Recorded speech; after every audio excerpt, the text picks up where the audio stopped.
The Shanghai Cooperation Organization or SCO, Shankhayskaya organizatsiya sotrudnichestva, is a Eurasian political, economic and military organization which was founded in 2001 in Shanghai by the leaders of China, Kazakhstan, Kyrgyzstan, Russia, Tajikistan, and Uzbekistan. Except for Uzbekistan, the other countries had been members of the Shanghai Five, founded in 1996. After the inclusion of Uzbekistan in 2001, the members renamed the organization. Official names: the official working languages of the Shanghai Cooperation Organization are Chinese and Russian. The official names of the organization in the two languages, abbreviations in parentheses, are Chinese, Simplified Chinese, ASHI Micro AA1/2 OXC, a listener, Romanization, Shanghai Copyright Swiss squared ZCZ, Russian, Cyrillic THD degree TH1/2 NTH degree TH to the first NTH TH degree NTH 3/4 N Euro TH cubed TH degree TH1/2 TH TH TH degree NTH N NTH 3/4 N on Euro N Florin TH TH1/2 TH NTH micron N NTH squared TH degree, Romanization, Shankhayskaya. Organizatsiya sotrudnichestva, membership. Member states, except for Afghanistan, the observers are due to be accorded full member status in 2014. Origins: the Shanghai Five grouping was originally created April 26, 1996 with the signing of the Treaty on Deepening Military Trust in Border Regions in Shanghai by the heads of states of Kazakhstan, the People's Republic of China, Kyrgyzstan, Russia and Tajikistan. April 24, 1997 the same countries signed the Treaty on Reduction of Military Forces in Border Regions in a meeting in Moscow. Subsequent annual summits of the Shanghai Five Group occurred in Almaty in 1998, in Bishkek in 1999, and in Dushanbe in 2000. In 2001, the annual summit returned to Shanghai, China. There the five member nations first admitted Uzbekistan in the Shanghai Five mechanism. Then all six heads of state signed on June 15, 2001, the Declaration of Shanghai Cooperation Organization, praising the role played thus far by the Shanghai Five mechanism and aiming to transform it to a higher level of cooperation. On July 16, 2001, Russia and the PRC, the organization's two leading nations, signed the Treaty of Good Neighborliness and Friendly Cooperation. In June 2002, the heads of the SCO member states met in St. Petersburg, Russia. There they signed the SCO Charter which expounded on the organization's purposes, principles, structures and form of operation, and established it officially from the point of view of international law. Its six full members account for 60% of the land mass of Eurasia and its population is a quarter of the world's. With observer states included, its affiliates account for about half of the human species. In July 2005, at its fifth and watershed summit in Astana, Kazakhstan, with representatives of India, Iran, Mongolia and Pakistan attending an SCO summit for the first time, the president of the host country, Nursultan Nazarbayev, greeted the guests in words that had never before been used in any context. The leaders of the states sitting at this negotiation table are representatives of half of humanity. By 2007 the SCO had initiated over 20 large-scale projects related to transportation, energy and telecommunications and held regular meetings of security, military, defense, foreign affairs, economic, cultural, banking and other officials from its member states. The SCO has established relations with the United Nations, where it is an observer in the General Assembly, the European Union, Association of Southeast Asian Nations, the Commonwealth of Independent States and the Organization of Islamic Cooperation. Organizational structure. The Council of Heads of State is the top decision-making body in the SCO. This council meets at the SCO summits, which are held each year in one of the member states' capital cities. The current Council of Heads of State consists of Almazbek Atambayev, Xi Jinping, Islam Karimov, Nursultan Nazarbayev, Vladimir Putin, Emomali Rahman. The Council of Heads of Government is the second highest council in the organization. This council also holds annual summits, at which time members discuss issues of multilateral cooperation. The Council also approves the organization's budget. The Council of Foreign Ministers also hold regular meetings, where they discuss the current international situation and the SCO's interaction with other international organizations. As the name suggests, the Council of National Coordinators coordinates the multilateral cooperation of member states within the framework of the SCO's charter. The Secretariat of the SCO is the primary executive body of the organization. It serves to implement organizational decisions and decrees, drafts proposed documents, function as a document depository for the organization, arranges specific activities within the SCO framework, and promotes and disseminates information about the SCO. It is located in Beijing. The current SCO Secretary-General is Muratbek Imanaliyev of Kyrgyzstan, a former Kyrgyz Minister of Foreign Affairs and professor at the American University of Central Asia. The regional anti-terrorist structure, headquartered in Tashkent, Uzbekistan, is a permanent organ of the SCO which serves to promote cooperation of member states against the three evils of terrorism, separatism and extremism. The head of RATS is elected to a 3-year term. Each member state also sends a permanent representative to RATS. Activities: cooperation on security. The SCO is primarily centered on its member nations' Central Asian security-related concerns, often describing the main threats it confronts as being terrorism, separatism and extremism. However, evidence is growing that its activities in the area of social development of its member states is increasing fast. At 16 June 17, 2004 SCO Summit, held in Tashkent, Uzbekistan, the regional anti-terrorism structure was established. On April 21, 2006, the SCO announced plans to fight cross-border drug crimes under the counter-terrorism rubric. Grigory Logninov claimed in April 2006 that the SCO has no plans to become a military bloc. Nonetheless, he argued that the increased threats of terrorism, extremism and separatism make necessary a full-scale involvement of armed forces. In October 2007, the SCO signed an agreement with the Collective Security Treaty Organization, in the Tajik capital Dushanbe, to broaden cooperation on issues such as security, crime, and drug trafficking. Joint action plans between the two organizations are planned to be signed by early 2008 in Beijing. The organization is also redefining cyberwarfare, saying that the dissemination of information harmful to the spiritual, moral and cultural spheres of other states should be considered a security threat. An accord adopted in 2009 defined information war, in part, as an effort by a state to undermine another's political, economic, and social systems. Military activities. Over the past few years, the organization's activities have expanded to include increased military cooperation, intelligence sharing, and counter-terrorism. There have been a number of SCO joint military exercises. The first of these was held in 2003, with the first phase taking place in Kazakhstan and the second in China. Since then, China and Russia have teamed up for large-scale war games in 2005, 2007 and 2009, under the auspices of the Shanghai Cooperation Organization. More than 4,000 Chinese soldiers participated at the joint military exercises in 2007, which took place in Chelyabinsk, Russia, near the Ural Mountains, as was agreed upon in April 2006 at a meeting of SCO defense ministers. Air forces and precision-guided weapons were also likely to be used. Russian Defense Minister Sergei Ivanov said that the exercises would be transparent and open to media and the public. Following the war games' successful completion, Russian officials began speaking of India joining such exercises in the future and the SCO taking on a military role.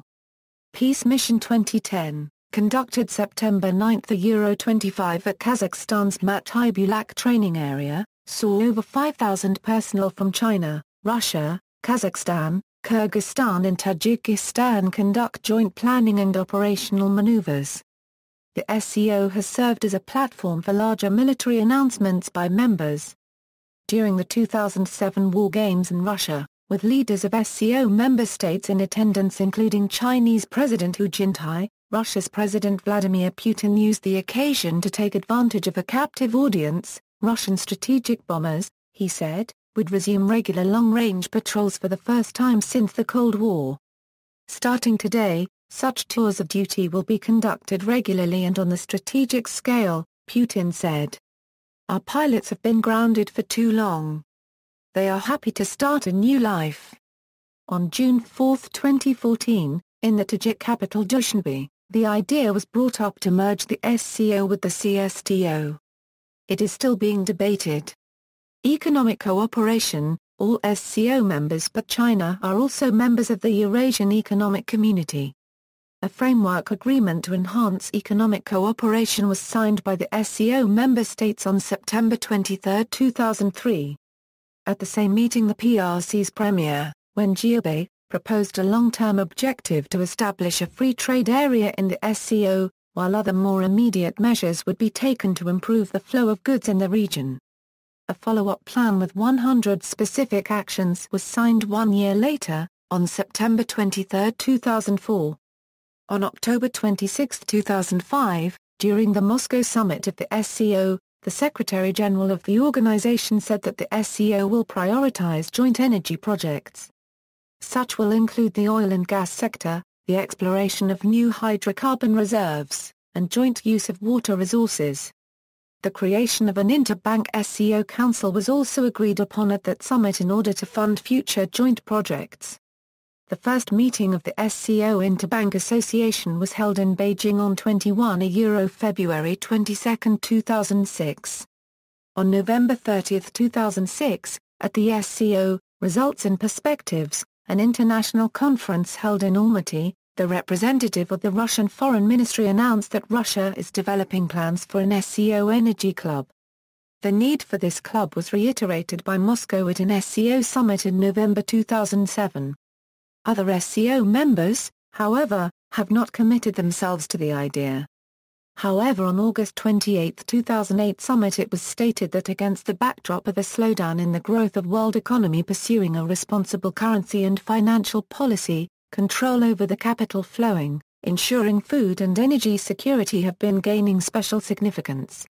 At the 2007 SCO summit, Iranian Vice President Parvez Davoudi addressed an initiative that has been garnering greater interest and assuming a heightened sense of urgency when he said, "The Shanghai Cooperation Organization is a good venue for designing a new banking system which is independent from international banking systems." The address by Putin also included these comments: "We now clearly see the defectiveness of the monopoly in world finance and the policy of economic selfishness. To solve the current problem, Russia will take part in changing the global financial structure so that it will be able to guarantee stability and prosperity in the world and to ensure progress. The world is seeing the emergence of a qualitatively different geopolitical situation, with the emergence of new centers of economic growth and political influence. We will witness and take part in the transformation of the global and regional security and development architectures adapted to new realities of the 21st century, when stability and prosperity are becoming inseparable notions." On June 16, 2009, at the Yekaterinburg summit, China announced plans to provide a $10 billion loan to SCO member states to shore up the struggling economies of its members amid the global financial crisis. The summit was held together with the first BRIC summit, and the China-Russia joint statement said that they want a bigger quota in the International Monetary Fund. Cultural cooperation also occurs in the SCO framework. Culture ministers of the SCO met for the first time in Beijing on April 12, 2002, signing a joint statement for continued cooperation. The third meeting of the culture ministers took place in Tashkent, Uzbekistan, on 27 April 28, 2006. An SCO arts festival and exhibition was held for the first time during the Astana summit in 2005. Kazakhstan has also suggested an SCO folk dance festival to take place in 2008, in Astana. Summits. According to the Charter of the SCO, summits of the Council of Heads of State shall be held annually at alternating venues. The locations of these summits follow the alphabetical order of the member state's name in Russian. The Charter also dictates that the Council of Heads of Government shall meet annually in a place previously decided upon by the Council members. The Council of Foreign Ministers is supposed to hold a summit 1 month before the annual summit of Heads of State. Extraordinary meetings of the Council of Foreign Ministers can be called by any 2 member states. List of summits. Future membership possibilities. In June 2010, the SCO approved the procedure of admitting new members, though new members have yet to be admitted. Several states, however, participate as observers, some of whom have expressed interest in becoming full members in the future. The implications of Iran joining the organization has been given much thought academically. In early September 2013, Armenian Prime Minister Tigran Sergian said during his meeting with his Chinese counterpart that Armenia would like to obtain an observer status in the SCO. A senior Chinese official indicated that India and Pakistan may become regular members at the 2014 SCO summit. Current observers. Afghanistan received observer status at the 2012 SCO summit in Beijing, China on June 6, 2012.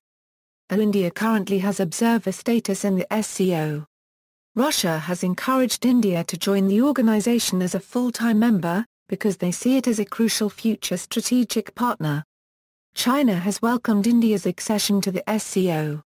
Iran currently has observer status in the organization, and applied for full membership on March 24, 2008. However, because of ongoing sanctions levied by the United Nations, it is blocked from admission as a new member. The SCO stated that any country under UN sanctions cannot be admitted. Mongolia became the first country to receive observer status at the 2004 Tashkent summit. Pakistan, India and Iran received observer status at the 2005 SCO summit in Astana, Kazakhstan on July 5, 2005. Pakistan currently has observer status in the SCO. Former Pakistani President Pervez Musharraf argued in favor of Pakistan's qualification to join the organization as a full member during a joint summit with China in 2006. Russia publicly endorsed Pakistan's bid to get full membership of the Shanghai Cooperation Organization, as Prime Minister Vladimir Putin made this announcement in response to Prime Minister Yousaf Reza Gilani's address at the SCO meeting at the Constantine Palace, November 6, 2011. Russia has taken the stance despite the strong relations with India. China has said that it would convey Pakistan's desire to all SCO member states.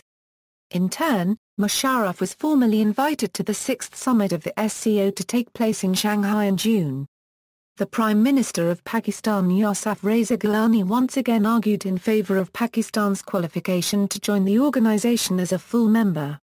On November 7, 2011, Russia, for the first time, publicly endorsed Pakistani unregistered trademark's bid to get full membership of the Shanghai Cooperation Organization at the SCO summit in 2014. China also expressed support for Pakistan's application for full membership. Dialogue partner.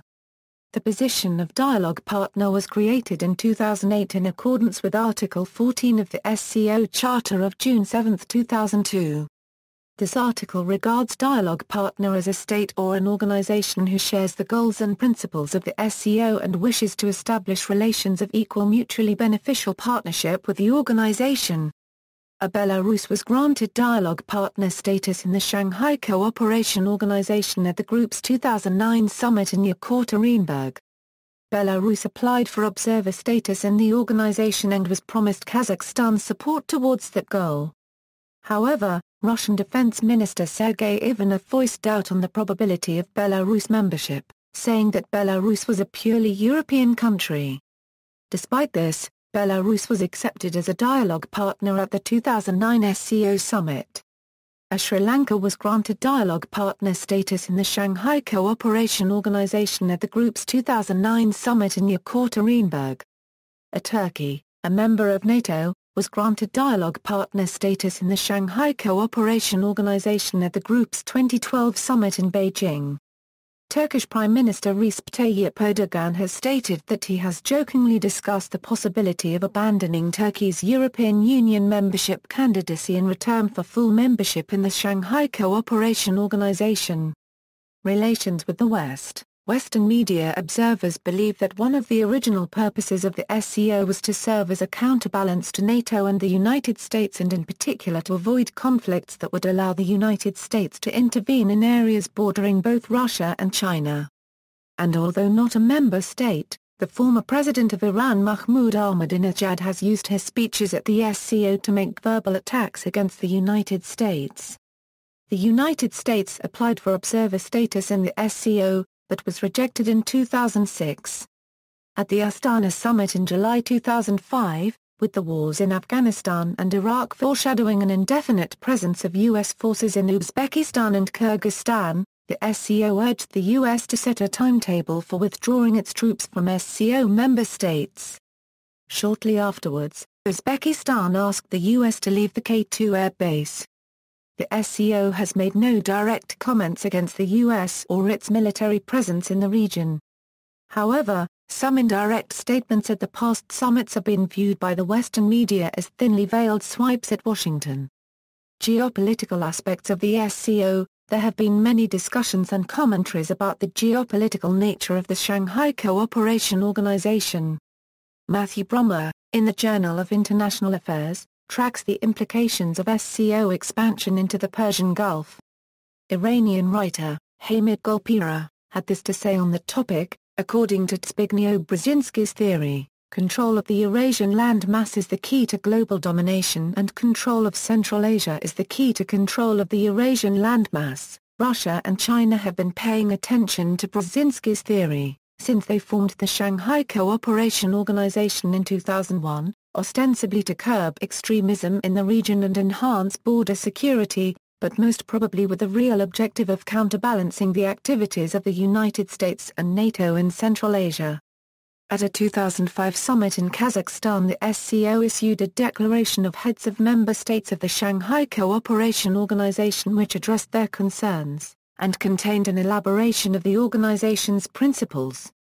It included, the heads of the member states point out that, against the backdrop of a contradictory process of globalization, multilateral cooperation, which is based on the principles of equal right and mutual respect, non-intervention in internal affairs of sovereign states, non-confrontational way of thinking and consecutive movement towards democratization of international relations, contributes to overall peace and security, and call upon the international community, irrespective of its differences in ideology and social structure, to form a new concept of security based on mutual trust, mutual benefit, equality and interaction. In November 2005, Russian Foreign Minister Sergei Lavrov reiterated that the Shanghai Cooperation Organization is working to establish a rational and just world order, and that the Shanghai Cooperation Organization provides us with a unique opportunity to take part in the process of forming a fundamentally new model of geopolitical integration. A Chinese daily expressed the matter in these terms. The declaration points out that the SCO member countries have the ability and responsibility to safeguard the security of the Central Asian region, and calls on Western countries to leave Central Asia. That is the most noticeable signal given by the summit to the world. Chinese Prime Minister Wen Jiabei has concluded that the United States is maneuvering to preserve its status as the world's sole superpower and will not allow any country the chance to pose a challenge to it. An article in the Washington Post in early 2008 reported that President Vladimir Putin stated that Russia could aim nuclear missiles at Ukraine if Russia's neighbor and former fraternal republic in the Soviet Union joins the NATO alliance and hosts elements of a U.S. missile defense system. It is horrible to say and even horrible to think that, in response to the deployment of such facilities in Ukrainian territory, which cannot theoretically be ruled out, Russia could target its missile systems at Ukraine, Putin said at a joint news conference with Ukrainian President Viktor Yushchenko, who was visiting the Kremlin. Imagine this just for a second. The International Federation for Human Rights has called SCO a vehicle for human rights violations. See also: NATO, CSTO, China-Euro-Russia relations, Asia-Euro-Europe meeting, Asia Cooperation Dialogue, Conference on Interaction and Confidence-Building Measures in Asia, references. Further reading: Kalra, Prajakti and Saxena, Sidepath Shanghai Cooperation Organization and Prospects of Development in Eurasia Region Turkish Policy Quarterly, Vol 6. Number 2, 2007, Sada, Ariel Pablo, China's Shanghai Cooperation Organization Strategy, University of California Press, May 2006, Orsman, Matthew, Beyond the Battle of Talas, China's Re-Emergence in Central Asia PDF-A, 4.74 MB, National Defense University Press, August 2004, Gill, Bates and Orsman, Matthew, China's New Journey to the West, Report on China's Emergence in Central Asia and Implications for U.S. Interests, CSIS Press, August 2003, Fels, Enrico, Assessing Eurasia's Powerhouse. An Inquiry into the Nature of the Shanghai Cooperation Organization, Winkler Verlag, Bochum. ISBN 978-89911-107-1, Yom, Shawnell Power Politics in Central Asia, The Future of the Shanghai Cooperation Organization. Harvard Asia Quarterly 648-54. Stadelbeck, Frederick W., J. The Shanghai Cooperation Organization. FrontPageMagazine.com. Navrazov, Lev. The Sino-Russian Shanghai Cooperation Organization. Newsmax.com. Daily, John. Shanghai Five expands to combat Islamic radicals. Jane's Terrorism and Security Monitor. Colson, Charles. Central Asia, Shanghai Cooperation Organization makes military debut. Radio Free Europe, Radio Liberty. Cohen, Dr. Ariel. The Russia-China Friendship and Cooperation Treaty, A Strategic Shift in Eurasia? The Heritage Foundation. Cohen, Dr. Ariel. Competition over Eurasia, Are the U.S. and Russia on a collision course? The Heritage Foundation. John Kiefer Douglas, Matthew B. Nelson, and Kevin Schwartz.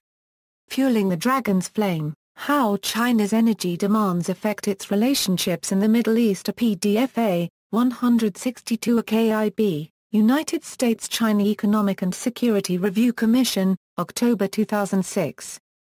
Bariz Adibili. The Eurasia Strategy of China. IQ Publishing House, A Degree Istanbul, 2007. Bariz Adibili, The Great Game in Eurasian Geopolitics, IQ Publishing House, A Degree Istanbul, 2008. Bariz Adibili, Turkey-China Relations Since the Ottoman Period, IQ Publishing House, A Degree Istanbul, 2007. Bariz Adibili, The Shanghai Cooperation Organization Dream of Turkey, Cumhuriyet Strategy, A Degree Istanbul, 2007. Bariz Adibili, Greater Eurasia Project, IQ Publishing House, A Degree Istanbul, 2006. External links, official website, Info SEO.